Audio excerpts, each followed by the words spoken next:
Alright. Okay, Bismillah ar-Rahman ar-Rahim. So we'll start off with Surah Al-Ta'awun today. This is a short surah from Juz Amma that many of you may have memorized, or you read in your prayers.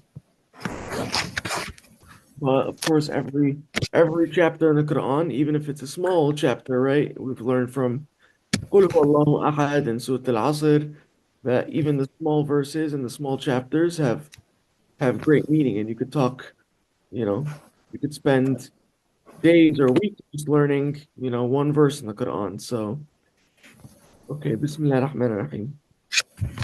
أرأيت الذي يكذب بالدين. So, أرأيت means did you see? So, did you see الذي, he who denies the system, يكذب بالدين. And a deen is a system. So, in the Quran, Allah tells us, الدين عند الله الإسلام. So, Islam is a system that we live by, submitting to Allah, you know, that's the system, right? Is Islam, but it's really submission. Um, so are you denying the system? Did you see who denies the system? Allah is telling us. فَذَلِكَ الَّذِي يَدُعُّ الْيَتِيمَ. So that who pushes away the orphan. So part of the system, right? Part of Islam, part of this life is to, part of that is to take care of orphans, right? That's just naturally part of the system that we believe in, is taking care of your orphans. So one of those things, they're denying the system by pushing away orphans. فَذَلِكَ الَّذِي يَدُعُّ الْيَتِيمَ وَلَا يَحُضُّ عَلَى طَعَامِ الْمِسْكِينِ, and does not encourage the feeding of the needy. So, and one more thing back to the orphans is the orphans have like rights in Islam. So we talk about, orphans are talked about many times in the Quran, and how, we need to make sure that we take care of the wealth of orphans. If their families, had any wealth, you don't steal the wealth of orphans. You make sure you maintain the rights of orphans. So, this is something very important in our religion, is to make sure that orphans are taken care of, as well as feeding the needy. So, وَلَا يَحُضُّ عَلَى طَعَامِ الْمِسْكِينِ, and does not encourage the feeding of the needy. So, even though you may not be able to feed the needy, maybe you can't cook for the needy, or you don't have money to feed the needy. Maybe you're young and you don't have those resources, but when you're young, maybe you could organize events so you could get other people involved and help feed the needy, right? So if you're in a school and you're in your club and you're like, okay, maybe this month our club wants to, set up a charity to help feed the needy, right? So that's one way of doing so. Even though it's not coming out of your pocket, or you may not be cooking the food, other people are going to be helping in those things. You're still encouraging that. So, whatever you can do to help feed the needy, to help orphans, all these things are things that we're commanded to do, um, and not to ignore, right? So when you're denying the system, you're ignoring these things in your life. So, when you're living your life, you think, okay, everything's going great, but you're not really caring about your community. You have to care about your community and trying your best to help others as much as you can. So then Allah says, فَوَيْلٌ لِلْمُصَلِّينَ. So woe to the causers of order. The causers of order. الَّذِينَ هُمْ عَنْ صَلَاتِهِمْ سَاهُونَ. Who are neglectors of their order. الَّذِينَ هُمْ يُرَاءُونَ وَيَمْنَعُونَ الْمَاعُونَ. Those who show off and prevent assistance. So, Allah is telling us here, there's people, فَوَيْلٌ لِلْمُصَلِّينَ. The ones that cause order. So, there's people that cause order, that still pray, that are doing things in the communities that can cause order, but they're still neglecting their order. They're still neglecting, some of these other things, like taking care of the orphans, taking care of the needy. They're doing things to show off, right? Maybe they're in a high status in their community, or in their group or whatever it may be, but they're doing it for the wrong reasons. Here Allah is telling us, الَّذِينَ هُمْ يُرَاءُونَ وَيَمْنَعُونَ الْمَاعُونَ. So they're showing off, but they're really preventing assistance. So sometimes you have people that, you hear corruption in charities too. Like nowadays, there's charities and people donate to the charities, and the people that are, you know, in control of these charities, they're actually preventing the assistance, or all the money's not actually going to the needy people. So, Allah is just telling us here that, Allah is aware of all of our actions, right? Everything we do, everything we do needs to be for the sake of this deen, right? For this system. One second, please.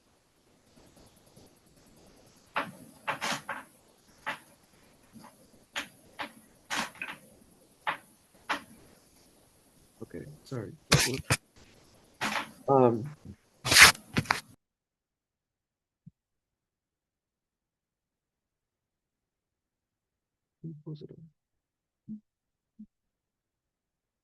okay. So now we could go over the summary up top. Self-development and establishing order leads us to be in harmony. Thus, we collectively co-create a human society that lives in harmony with Allah's system of care and compassion and helps the needy by sharing resources provided by Allah to all of us on earth. So that's exactly what I was saying here is, all of our actions, we need to not live a selfish lifestyle, right? When you're living life of Islam, of submitting to Islam, inna dina indallahi al-Islam. It's the general system, and the system is something that other people are living in too. It's not just, it's not a selfish system. It's a system for humanity, for us to live together. So we're establishing order, like I said, in our homes, through our prayers, but also in our communities, making sure we take care of the orphans, feeding the needy. And then, if you're in a situation where you know, you can cause order in your community. Let's say you're an imam or a teacher or, the head of a hospital or the head of a charity or whatever it may be, where you're establishing order in your community.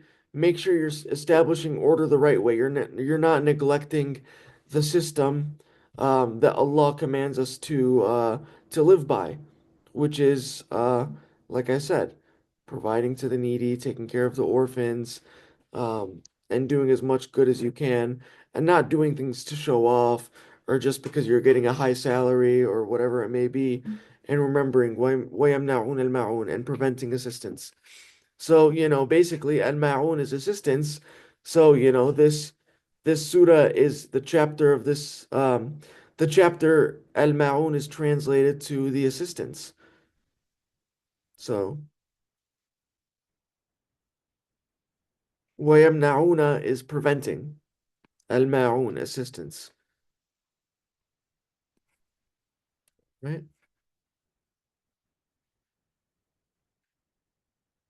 Any questions or comments?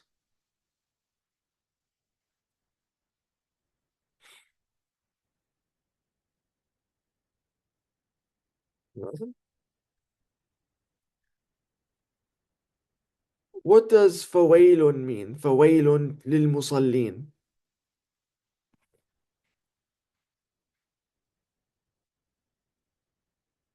Anisa. Um, so I'm just looking at, is it like order, causes of order? فَوَيْلٌ لِلْمُصَلِّينَ is woe to the causes of order. Yeah.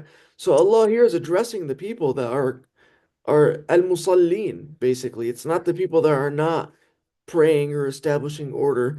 It's to the people that are, but they're still, denying the system because they're preventing assistance in other ways. So, you may think that you're praying and doing the right things, because you have, power or ways of causing order, but, this is a reminder for even the musallin.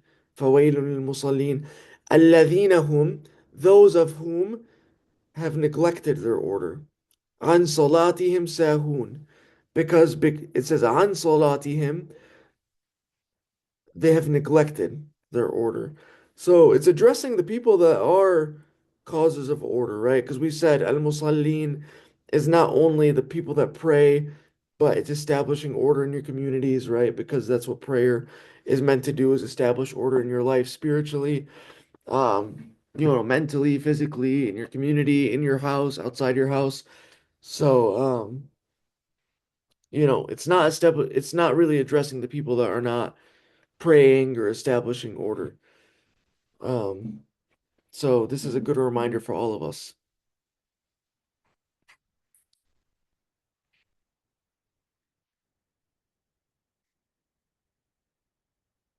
So what's يكذب? Ryan, what's يكذب? It's in verse 1. أرأيت الذي يكذب.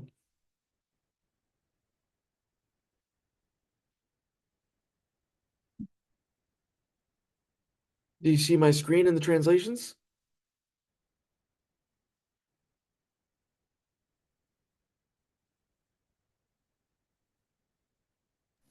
Sorry, I was on mute. He who denies. Yeah, يكذب is do not deny. Yep. All right. Ad-Din, right? Ad-Din is the system. I said that. Bid-Din is the system. And then, like I said, the system that we live by is Islam, which is submission, right? You know, I don't want to get into that deep, but Islam, you could find that in Surah Al-Baqarah, throughout the Quran, but Islam is really translated. Some people say it means peace, but it means submission, right? You're submitting to the system, right? Inna dina inda Allah al-Islam, submission. And what are you submitting to? It's the ways of our prophets, right? The prophets, millata Ibrahim, right? The way of Ibrahim. And the way of Ibrahim is the same message that, Isa, Musa, Prophet Muhammad, all the same message, right? That Allah has commanded us to live by. So to follow Prophet Muhammad and the prophets before him. All right. Uh,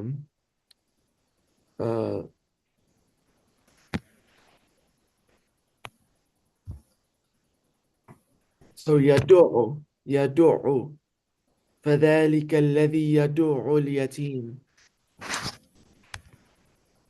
Here we have it pushing away, pushes away.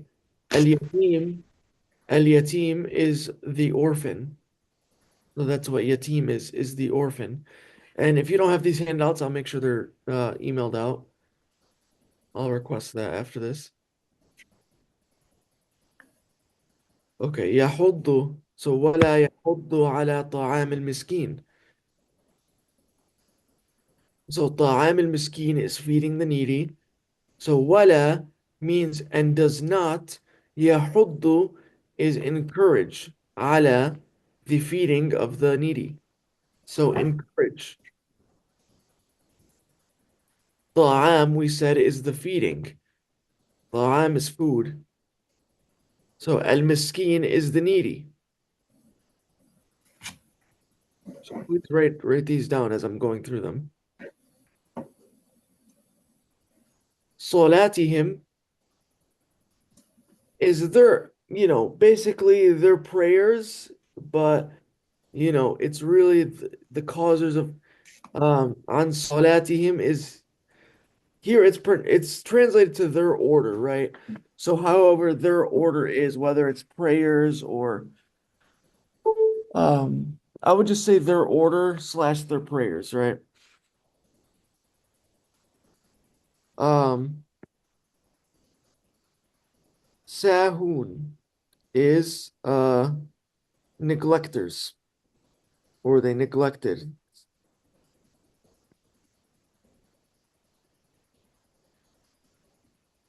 Yura'un, we said here, is alladhina hum yura'un. They show off. So yura'un, so it's like, basically to show, right? So it's translated show off, but it's to show. Um, and then وَيَمْنَعُونَ الْمَاعُونَ. So يَمْنَعُونَ, like I said, is prevent. And al-ma'un is translated to assistance. So they're preventing assistance.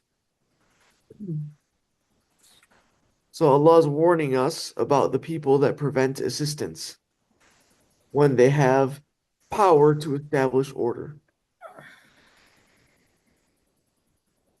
All right. Any questions so far?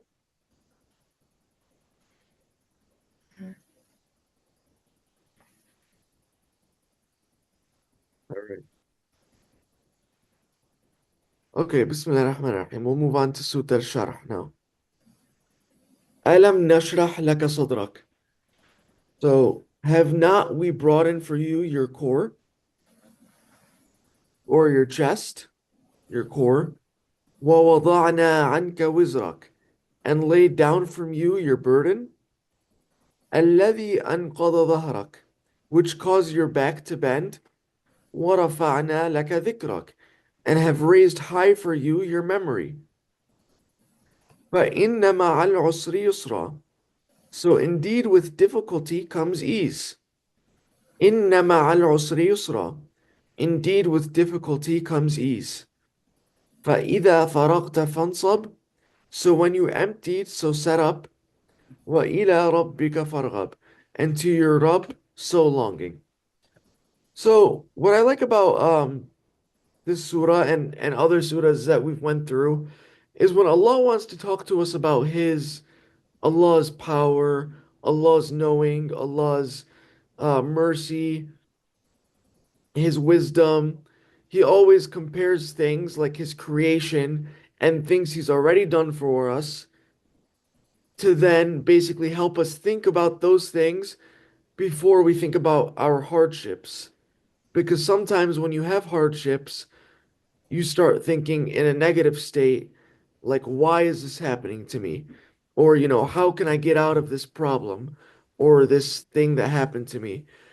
So Allah always starts off with, in Surah Luqman, He tells you, I have created, this life and I've created the water in this world and I'm knowledgeable about things, even the weight of a mustard seed. Remember we talked about the mustard seed in Surah Luqman.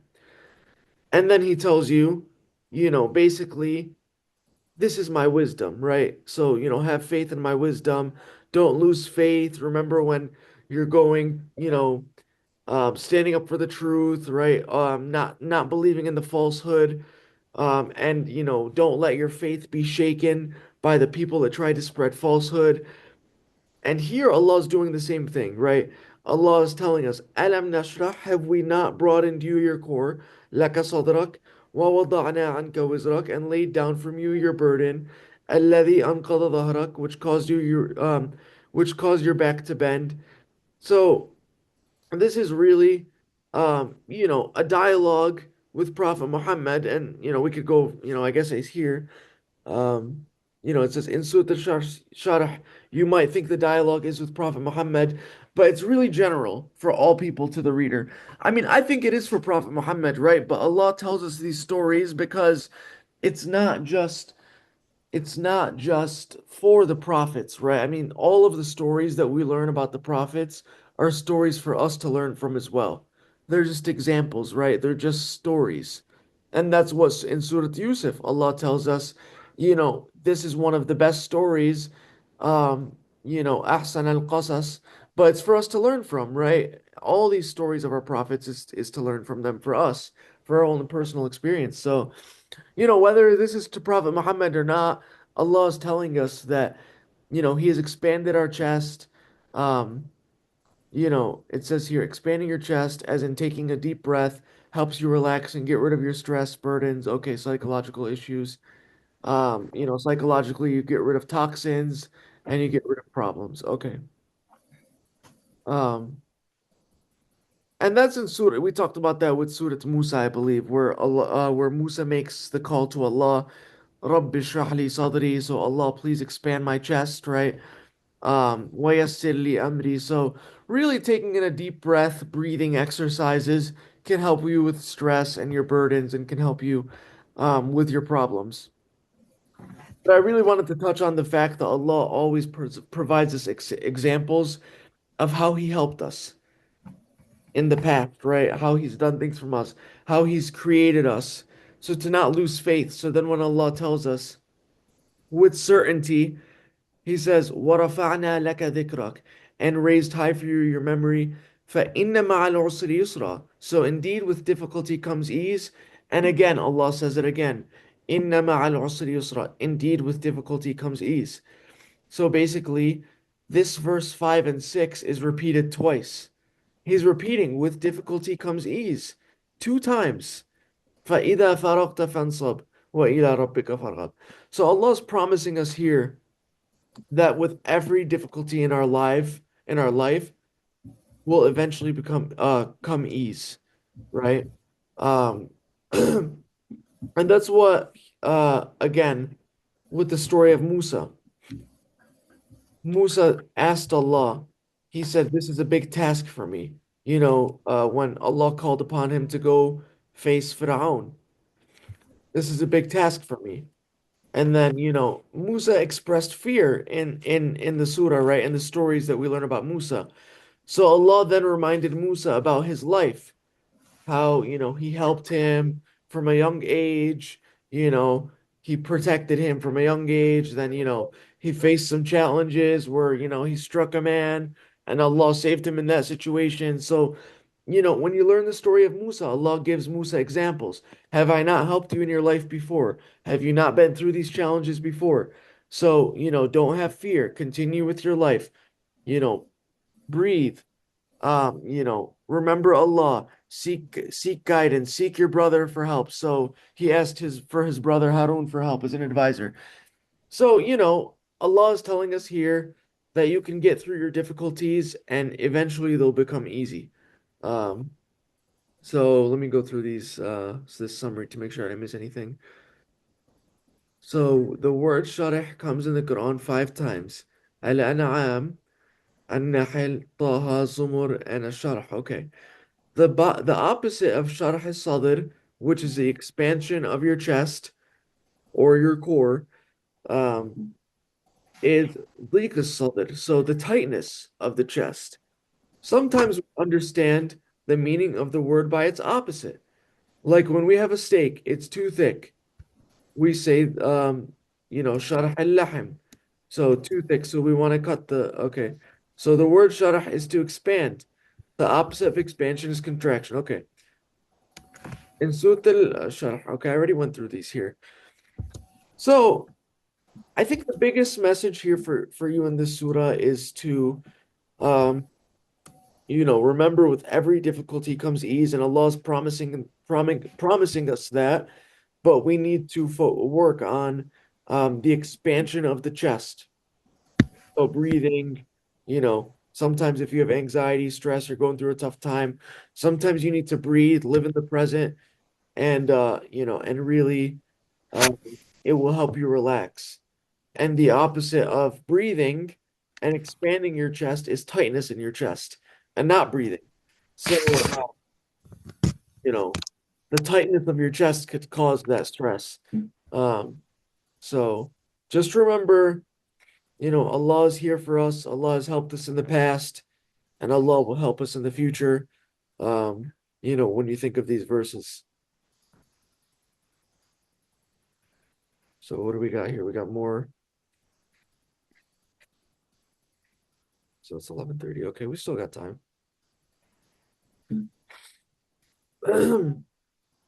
So, as eager as your barking dog ego is to protect and guide you in life, it is incapable of doing a good job.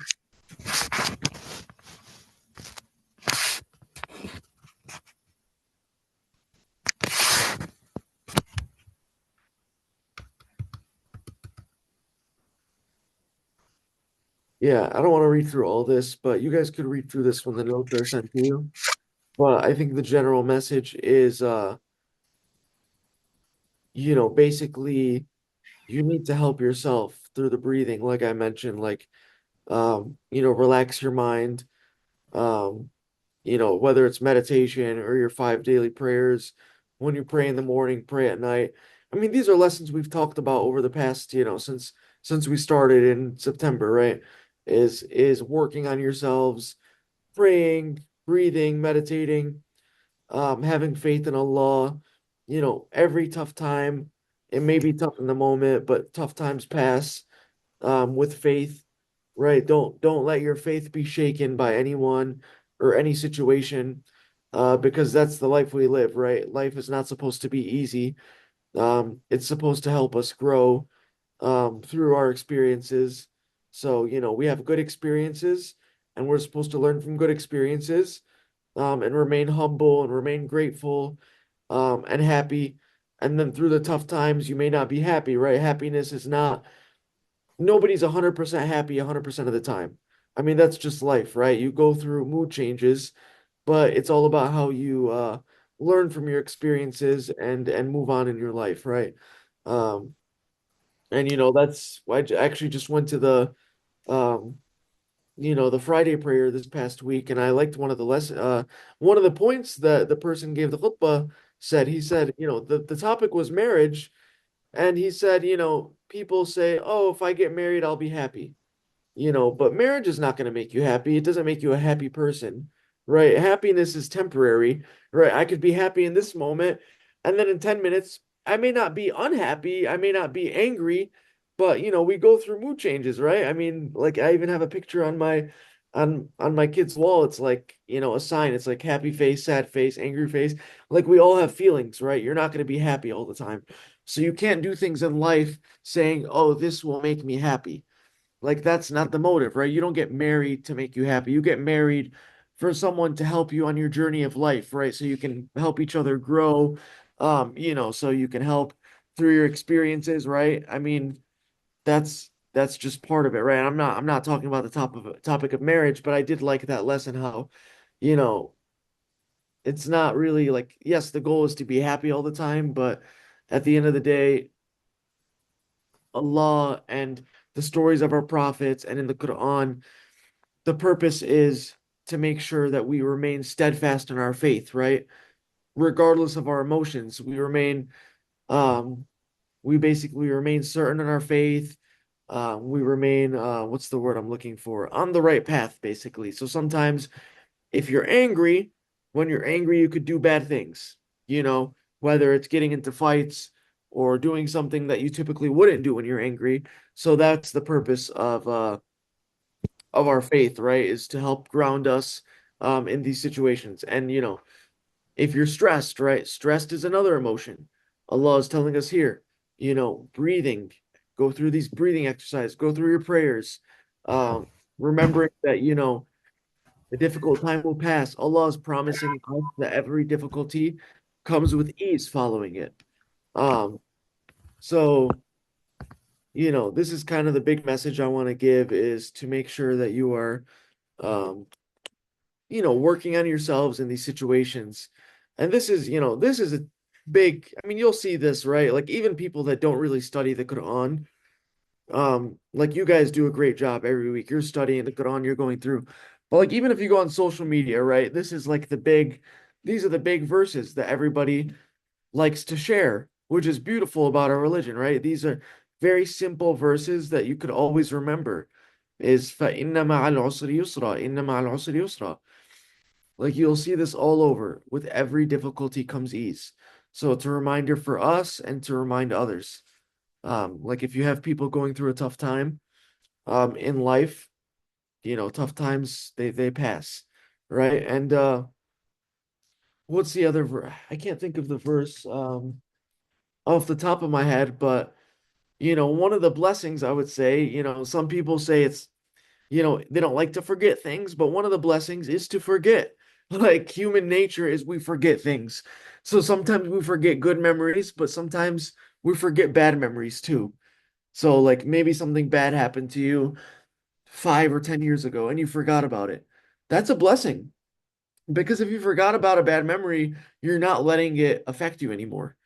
So, I mean, even it's very sad to say, but like you know, when you have a loss, like if a fan, like my grandparents, like after my grandparents passed away, like you're very, very sad. And I think about them all the time and it makes you, but now when I think about them, I think about the good things, right? I think about all the good things that, I got to live with them, or I got to experience with them when they were alive. But I would say like the extreme sadness kind of passes because you're not, at the end of the day, you kind of forget, like in a way, like after, weeks pass, months pass. And I think that's a blessing as you start to think about the good memories and the things that, that they gave you and they taught you, right? In your life. So, you know, whether it's someone passing or, forgetting of something in your life or just looking back at that and looking at it in a more positive way of how you learned from that experience versus, just being sad or angry or stressed from that, past experience. So, I mean, I've been rambling a lot here, but, I think what other verses we got here is, I think I could save these next verses for next time. On the difference between Salah and meditation. I'll save these for next time. So I'm gonna stop recording so then you could start, so then we could stop, or start a discussion.